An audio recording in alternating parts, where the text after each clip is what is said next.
안녕하십니까, 알림이 황희두입니다. 지금 정부를 보면 도대체 어느 나라 정부인가 싶습니다. 오염수를 처리수라고 용어를 바꾸는 방안을 검토한다는데요. 한국 시찰단 논란도 얼마나 많이 불거졌습니까? 그런데 이것도 아예 못 들은 척을 하면서 아예 그냥 처리수라는 용어로 눈까지 가려버릴 속셈입니까? 더 심각한 건 일본 정부에서 꾸준히 처리수가 맞다는 입장을 고수해왔다는 겁니다. 참고로 중국과 북한은 핵 오염수라는 용어를 쓰고 있는데, 중국과 북한은 싫으니 일본의 바람대로 처리수라고 써야겠구나 라고 생각하는 사람들이 있을 겁니다. 진영 논리도 진영 논리 나름이지 지금 이게 장난입니까? 일본 정부 관계자도 이런 말을 하죠. 정부 차원에서도 검토가 이뤄지면 매우 긍정적인 변화라고 합니다. 이러니 해당 소식을 접한 시민들은 미쳐도 단단히 미쳤다, 분노가 들기 이전에 어이가 없다, 제정신이냐, 이런 말이 나올 수밖에 없는 이슈고요. 이재명 대표는 시찰단을 두고 견학단으로 전락했다. 정부가 일본 원전 오염수 해양 투기에 오히려 도우미를 자처하는 것 같다. 시찰단 파견은 2주 앞으로 다가왔지만 객관적, 투명한 검증은 전혀 보장이 되고 있지 않다고 비판했습니다. 한마디로 허울뿐인 시찰단 파견이란 거고요. 안전성이 100% 확실하게 입증될 때까지 어떻게든 막아야 됩니다. 그래서 정부의 재검토와 재고를 간곡히 당부한 건데 전혀 들을 생각도 없어 보이고요. 중국에선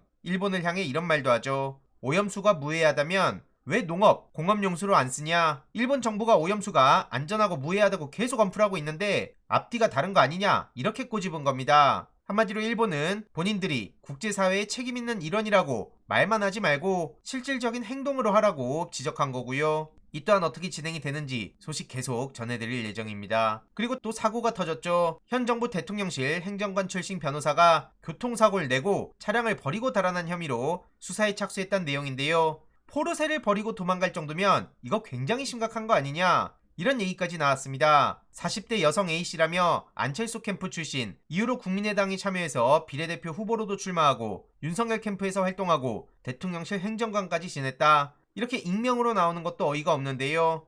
최단비 변호사라고 하죠. 왜 실명이 아니라 익명으로 나오는지 의문 아닙니까? 만약 민주당 계열 사람이었더라도 기사가 나왔을 때 이렇게 익명으로 나왔을까요? 어쨌든 대통령실 출신 변호사가 이런 사고를 낸 거 결코 우습게 넘어갈 수 없습니다.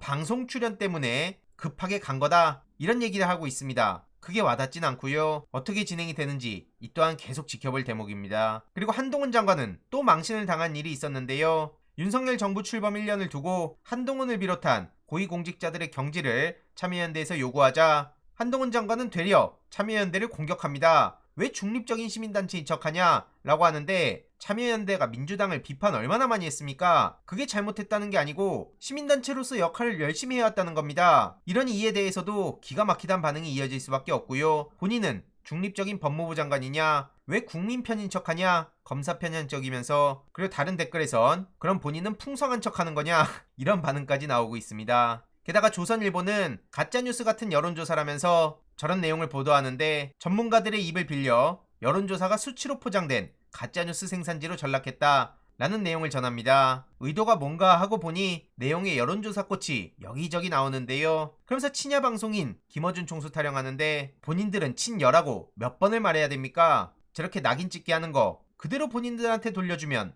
안 받아들이지 않습니까? 그러면서 특정 여론을 조성하려 한다면 정치적 무기로 변질될 수 있다, 엉터리 여론조사를 퇴출시키는 시스템이 필요하다, 전문가의 입을 빌려 이런 얘기들을 하는데, 예전부터 민주진영 사람들이 이런 말하면 뭐라 그랬습니까? 여조를 부정한다며요. 아주 놀고들 있습니다 진짜. 이러니 당연히 조선일보는 그런 말할 자격 없다, 날림 여론조사의 선두주자가 무슨 염치로 저런 얘기를 하냐 라는 비판이 이어지고 있고요. 최근 이현주씨는 윤석열 정부를 정면으로 저격하고 있죠. 왜 용산으로 옮긴다고 난리법석 떨었는지 모르겠다, 국민과의 약속은 헌신짝이 되고 말았다, 소통도 제대로 안하고 난리법석을 떨면서 용산으로 옮기기나 하고 혈세 낭비하고, 이런 걸 꼬집은 거죠. 그러면서 치열한 외교의 현장을 대통령 내외의 사적 사교장처럼 인식하는 것도 문제라고 지적했고요. 뭔 공연을 본다, 뭔 노래를 부른다, 이런 사적인 주제로 가득하다고 비판한 겁니다. 참고로 감사원의 논란도 불거졌는데요. 대통령실과 관절을 용산으로 이전하는 과정에서 여러 의혹들이 나왔고,